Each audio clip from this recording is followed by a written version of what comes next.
Radhe Krishna friends, मेरा नाम उमा जिंदल है और आपका बहुत बहुत स्वागत है आपके अपने YouTube channel commerce net point पर। फ्रेंड्स, पेपर 2 की यूनिट 6 जिसकी लास्ट क्लास में मैंने आपको निष्पादन मूल्यांकन यानी कि परफॉर्मेंस अप्रेजल के बारे में बताया था कि वो क्या होता है और साथ ही उसके उद्देश्यों, उसके सीमाओं के बारे में भी बताया था। और आज की क्लास में हम पढ़ेंगे निष्पादन मूल्यांकन की विधियाँ यानी कि मेथड्स ऑफ परफॉर्मेंस अप्रेजल, यानी एक कर्मचारी की परफॉर्मेंस को कौन कौन से मेथड से मापा जा सकता है, इन सब के बारे में हम आज पढ़ेंगे। तो आज की क्लास स्टार्ट करने से पहले मैं आपको बता दूं कि आप मेरे Telegram group commerce net point को ज्वाइन कर सकते हैं। वहां पर आपको मेरे वीडियोस के लिंक और पीडीएफ्स मिल जाएंगे। तो जो कोई भी इस ग्रुप को ज्वाइन करना चाहता है, मैं इसका लिंक डिस्क्रिप्शन बॉक्स में दे दूँगी, आप वहाँ जाकर इस ग्रुप को ज्वाइन कर सकते हैं। तो चलिए आज की क्लास स्टार्ट करते हैं। तो सबसे पहले देखिए, जो निष्पादन मूल्यांकन होता है, इसकी जो विधियां होती है ये हमारी दो प्रकार की होती है। पहली तो होती है हमारी पारंपरिक विधियां, ठीक है, और दूसरी होती है हमारी आधुनिक विधियां। आधुनिक विधियां यानी कि ट्रेडिशनल अप्रोच। ओके, तो हम आज की क्लास में पारंपरिक विधियों के बारे में पढ़ेंगे। और पारंपरिक विधियां जो होती हैं ये हमारी टोटल 11 होती हैं। 11 में से आज हम 5 विधियों के बारे में पढ़ेंगे। तो देखिए, आज हम सबसे पहले पढ़ेंगे सीधी क्रम विधि, तुलना विधि, श्रेणीकरण विधि, अनिवार्य वितरण विधि और अनिवार्य पसंद श्रेणीकरण विधि। बाकी की जो विधियां हैं उसे हम नेक्स्ट क्लास में पढ़ेंगे। तो देखिए, सबसे पहले पारंपरिक विधियां। इसकी फर्स्ट विधि है सीधी क्रम विधि यानी कि रैंकिंग मेथड।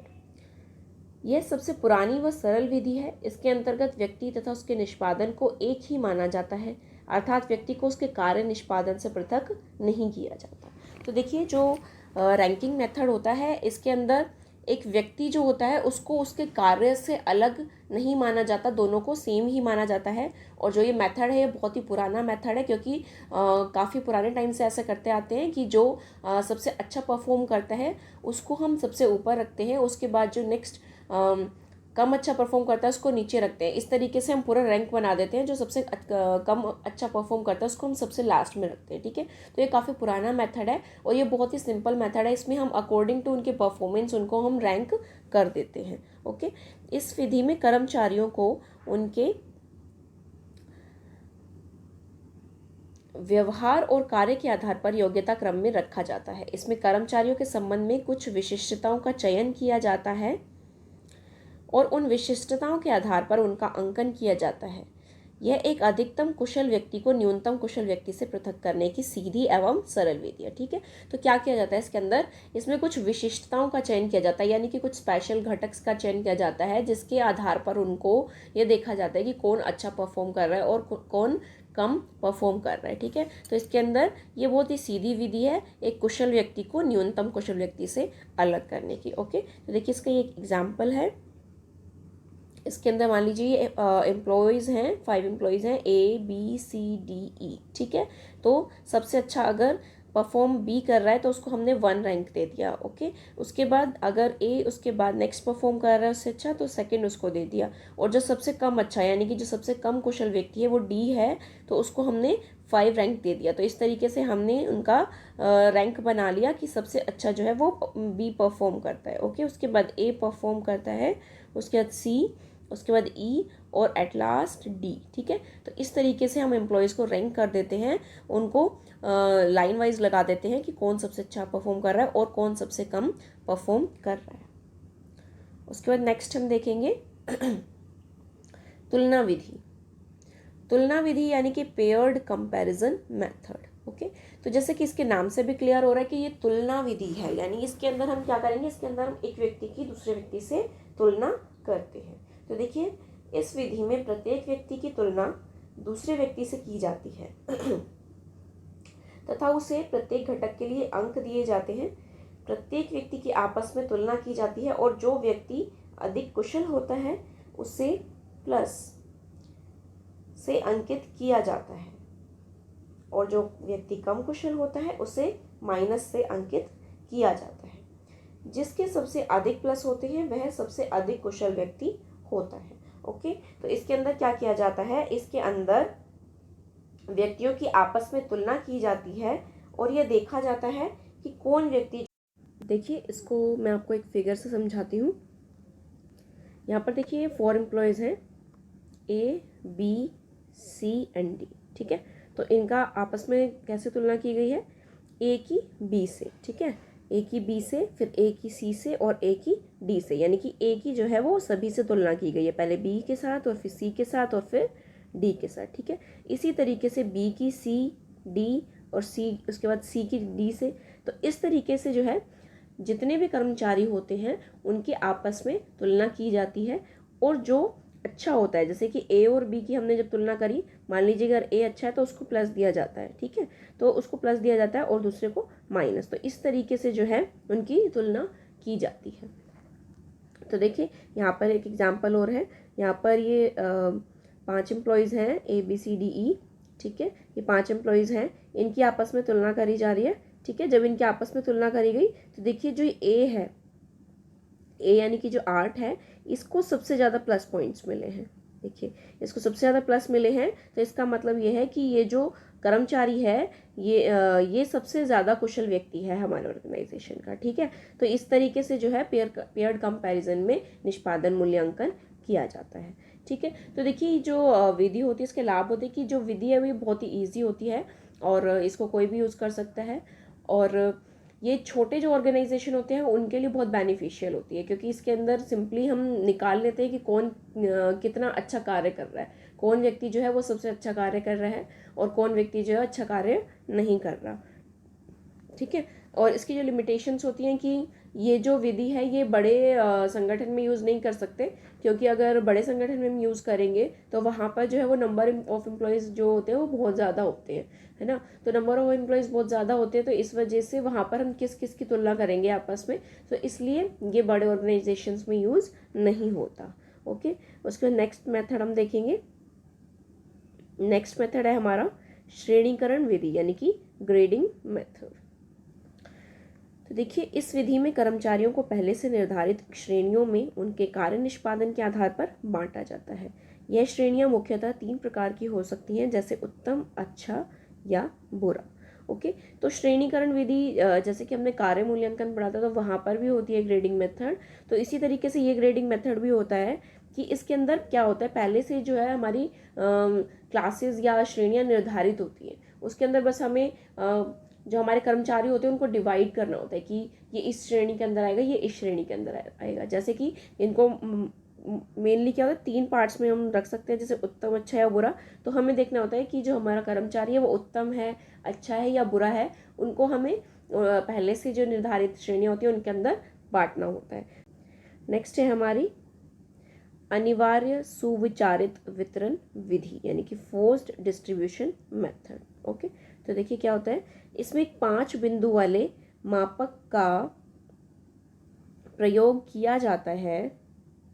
मापक का एक छोर उत्कृष्ट निष्पादन वाला होता है, जबकि दूसरा छोर निकृष्ट उत्पादन वाला होता है, ठीक है। तो इसके अंदर क्या होता है, एक मापक यूज किया जाता है, ठीक है, एक लाइन टाइप से होता है इसके अंदर। तो उसका जो एक छोर होता है वो क्या होता है, उत्कृष्ट उत्पादन, यानी कि जो सबसे अच्छा परफॉर्म करता है, ठीक है, और एक होता है निकृष्ट उत्पादन, यानी कि जहाँ पर बिल्कुल भी परफॉर्मेंस नहीं हो रही। इस तरीके से एक मापक होता है, ठीक है।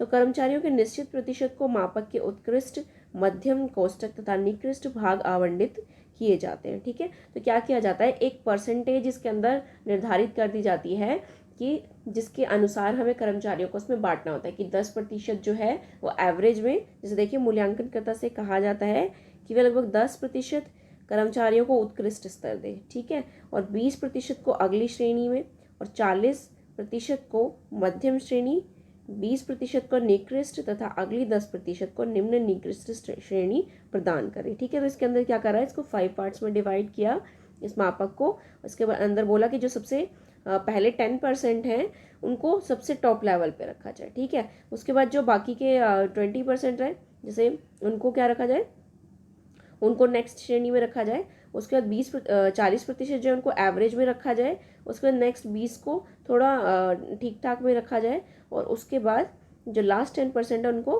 बुरे में रखा जाए, यानी कि हमारे कर्मचारी जितने भी हैं हमारे ऑर्गेनाइजेशन के, उन सबको एक परसेंटेज के हिसाब से इसके अंदर डिवाइड कर दिया जाता है। ठीक है, तो देखिए ये जो है विधि, यह है सबसे आलोचनात्मक विधि है, इसे घंटीनुमा वक्र विधि भी कहा जाता है। तो देखिए जो ये विधि है ये सबसे ज़्यादा आलोचनात्मक विधि कहलाती है, क्योंकि इसके अंदर हमें परसेंटेज के हिसाब से कर्मचारियों को डिवाइड करना होता है, जो ज़रूरी नहीं है कि किसी भी संगठन में एक परसेंटेज के हिसाब से ही जो कर्मचारी हैं वो अच्छे होंगे या बुरे होंगे।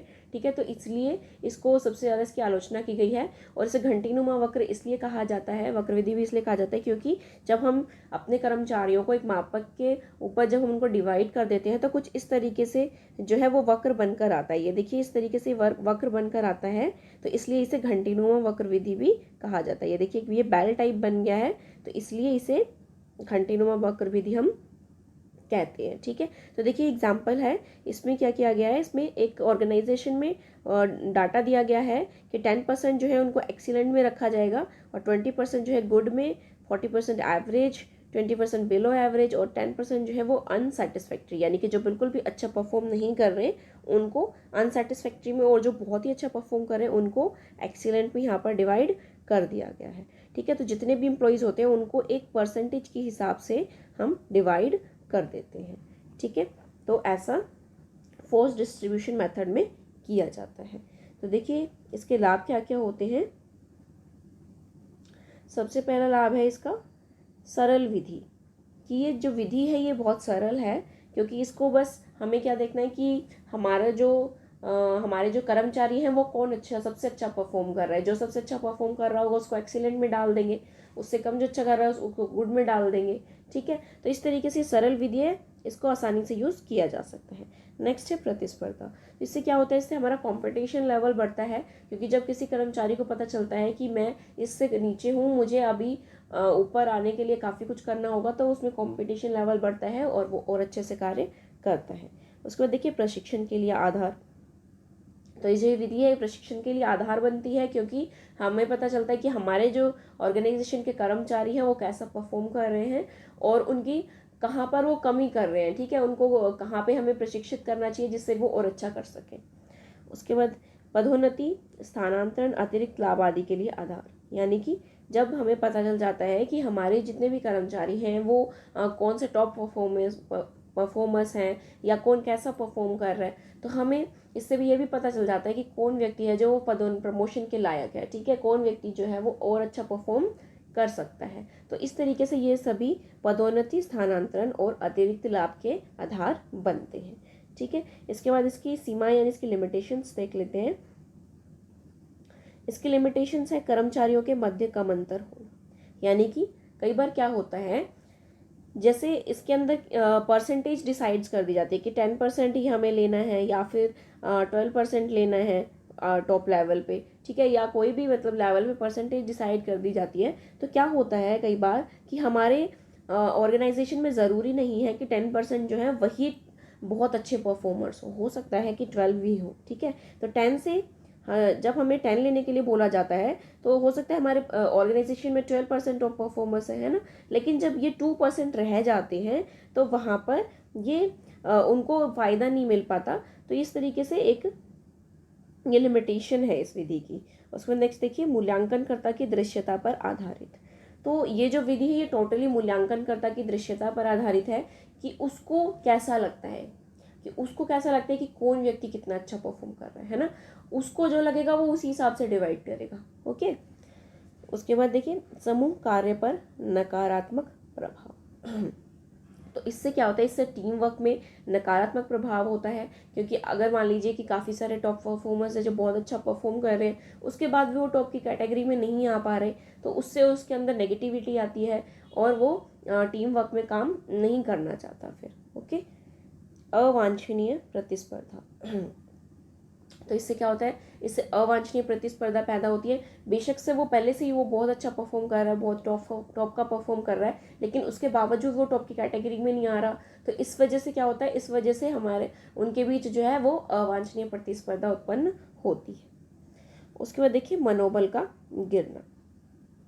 तो जो कर्मचारी बहुत अच्छा परफॉर्म करने के बाद भी उनको टॉप कैटेगरीज में नहीं रखा जाता, उन्हें लगता है कि हमारे साथ भाई नाइंसाफ़ी हुई है, हम बहुत अच्छा परफॉर्म कर रहे थे, तो उससे क्या होता है, उससे उनका मनोबल गिर जाता है और वो अच्छे से काम नहीं कर। तो देखिए अब हम नेक्स्ट देखेंगे अनिवार्य पसंद श्रेणीकरण विधि, यानी कि फोर्स्ड चॉइस मेथड।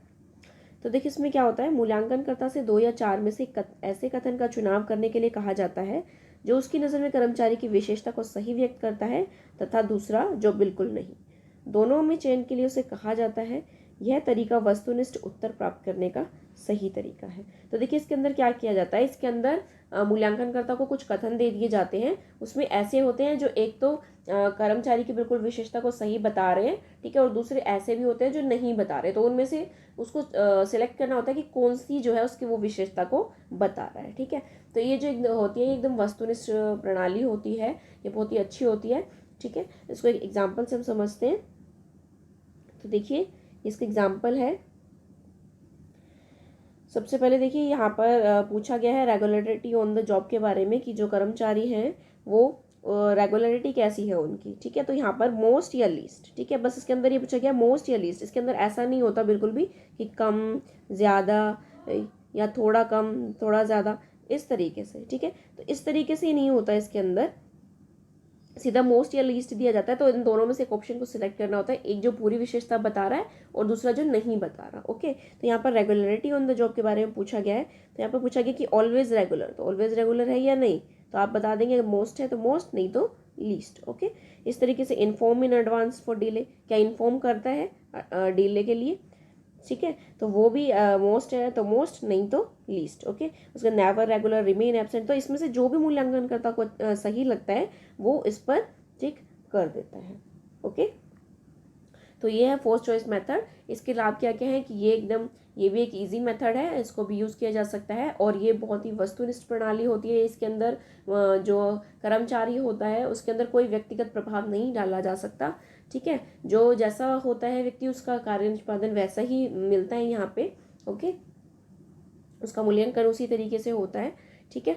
तो ये आज हमने इसके 5 मेथड्स पढ़े, जो बाकी के मेथड्स हैं वो हम नेक्स्ट क्लास में पढ़ेंगे। तो आज के लिए इतना ही। आशा करती हूँ आपको मेरा वीडियो अच्छा लगा होगा। अगर आपको मेरा वीडियो अच्छा लगा हो तो प्लीज़ इसे लाइक कीजिए, और अगर आप मेरे चैनल पर नए हैं तो चैनल को सब्सक्राइब करिए, और साथ में बने बेल आइकन को प्रेस कर दीजिए ताकि वीडियो अपलोड होते ही आपको नोटिफिकेशन मिल सके। और आपको वीडियो कैसा लगा कमेंट करना ना भूलिए। Thank you.